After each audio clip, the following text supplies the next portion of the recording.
Magandang araw mga kaalaman na hinog. Sa panahon ngayon, sino ba sa atin ang hindi lumalapit sa mga mamamahaling gamot sa butika sa tuwing tayo ay may nararamdaman? Pero alam nyo ba na may isang sangkap sa inyong kusina na malamang ay naroroon lagi? Simple, mura at puno ng nakakapagpagaling na kapangyarihan. Oo mga kaibigan, ang tinutukoy ko ay ang luya. Ang luya o ginger, Zingiber officinale, ay hindi lang pampalasa sa ating pagkain. Ito ay isa sa pinakamatatandang halamang gamot na ginagamit sa buong mundo sa loob ng libu-libong taon, mula sa Asia hanggang sa Middle East at Africa. Ayon sa mga pag-aaral, ang luya ay may taglay na kayang tumulong sa iba't ibang karamdaman. Sa katunayan, kinikilala ito ng US Food and Drug Administration, FDA, bilang generally recognized as safe.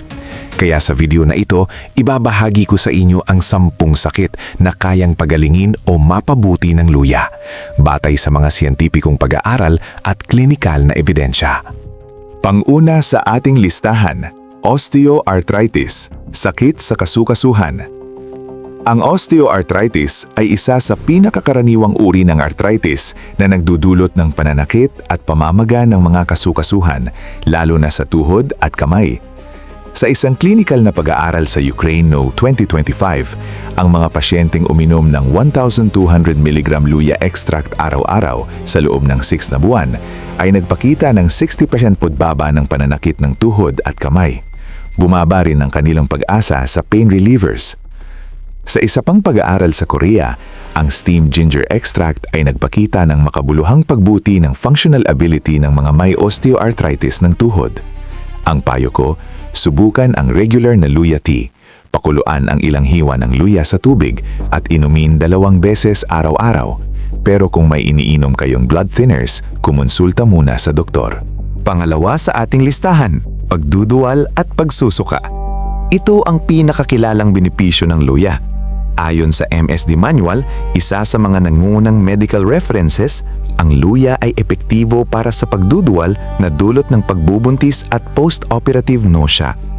Kinukumpirma rin ito ng Northwestern Medicine. Ang gingerol sa luya ay direktang kumikilos sa tiyan, hindi sa central nervous system, kaya ligtas ito para sa mga buntis. Ang payo ko, para sa morning sickness, subukan ang luya tea o luya candies.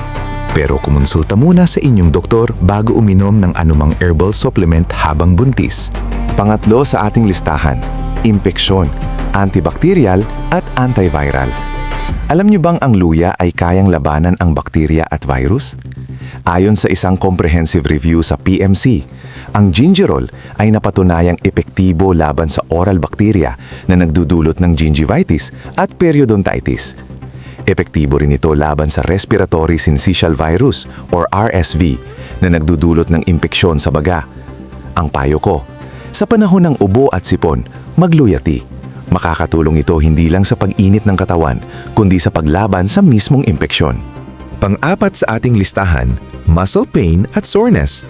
Pagkatapos ng mabigat na ehersisyo o mahabang araw ng trabaho, ang luya ay makakatulong sa inyong muscle pain. Sa isang pag-aaral, ang pagkokonsumo ng raw o heated ginger ay nagbawas ng muscle pain ng 25% pagkatapos ng ehersisyo. Ang anti-inflammatory properties ng luya ay nakakatulong mabawasan ang pamamaga ng muscles. Ang payo ko, kung masakit ang inyong katawan pagkatapos magtrabaho, magpainom ng mainit na luya tea o kaya ay gumamit ng ginger essential oil para i-massage sa masakit na bahagi. Ang 5 sa ating listahan, digestive problems, indigestion. Ang luya ay matagal ng gamot sa sikmura. Ayon sa pag-aaral, ang luya ay nagpapabilis ng gastric emptying. Ibig sabihin, mas mabilis na umaalis ang pagkain sa tiyan papunta sa bituka. Kaya nababawasan ang pakiramdam ng kabag at pagbigat ng tiyan. Nakakatulong din ito laban sa dyspepsia o chronic indigestion. Ang payo ko, pagkatapos kumain ng mabigat na pagkain, uminom ng 1 tasa ng luya tea para mabilis na bumuti ang pakiramdam ng inyong tiyan. Baka naman po, total wala naman kinikita ang channel namin, baka po kahit sa pag-like lang po dito sa video at subscribe, okay na po. Maraming salamat po. Pang-6 sa ating listahan, regla at menstrual cramps, dysmenorrhea. Para sa mga babaeng nakakaranas ng masakit na regla, Ang luya ay mabisang alternatibo sa pain relievers.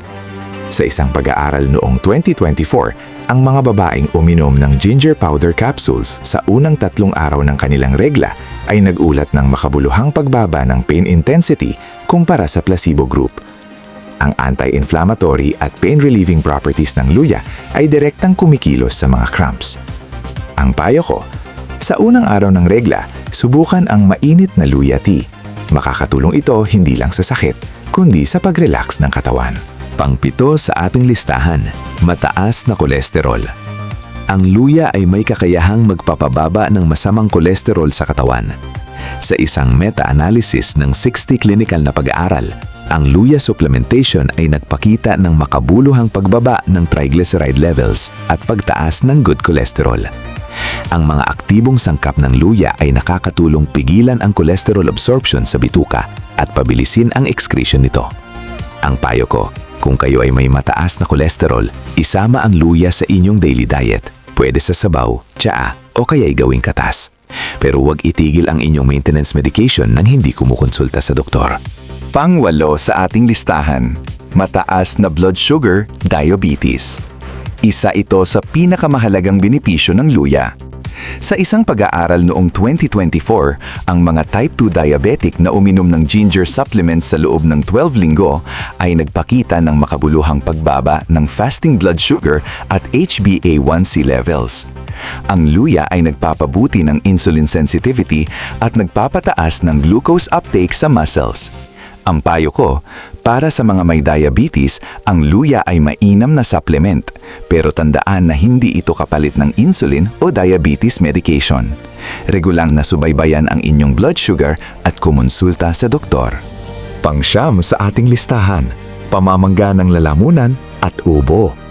Sa panahon ng ubo at sipon, ang luya ay isa sa pinakabisang natural na lunas.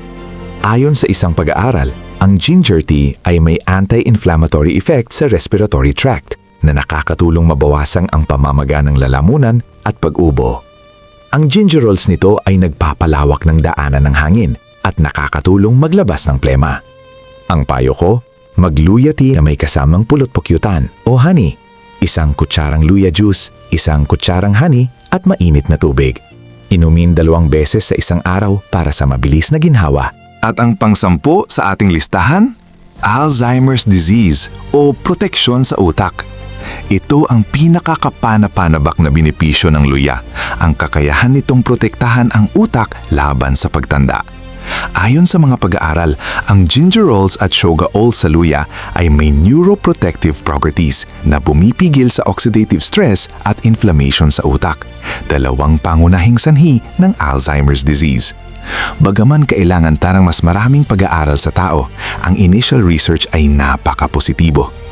Ang payo ko, simulan ng isama ang luya sa inyong regular na pagkain habang bata pa. Hindi naman kailangang hintayin tumanda bago alagaan ang utak. Ang prevention ay laging mas mabuti kaysa gamutan. Mga kaalaman na hinog, ang luya ay isa lamang sa maraming halamang gamot na abot kamay natin. Hindi ito kapalit ng doktor o ng tamang gamot, ngunit ito ay isang mainam na suplemento sa ating pang-araw-araw na kalusugan. Laging tandaan na bago gumamit ng anumang herbal remedy, lalo na kung may iniinom kayong maintenance medications, kumonsulta muna sa inyong doktor. Ibahagi natin ang video na ito sa ating mga magulang, lolo at lola at sa lahat ng may karamdaman na maaang natulungan ng luya. Ang simpleng halaman sa ating kusina ay maaaring maging daan sa kanilang paggaling. Maraming salamat po sa inyong panonood. Ingat po tayo palagi at huwag kalimutang kumain ng masustansya at magluya paminsan-minsan. God bless po sa ating lahat.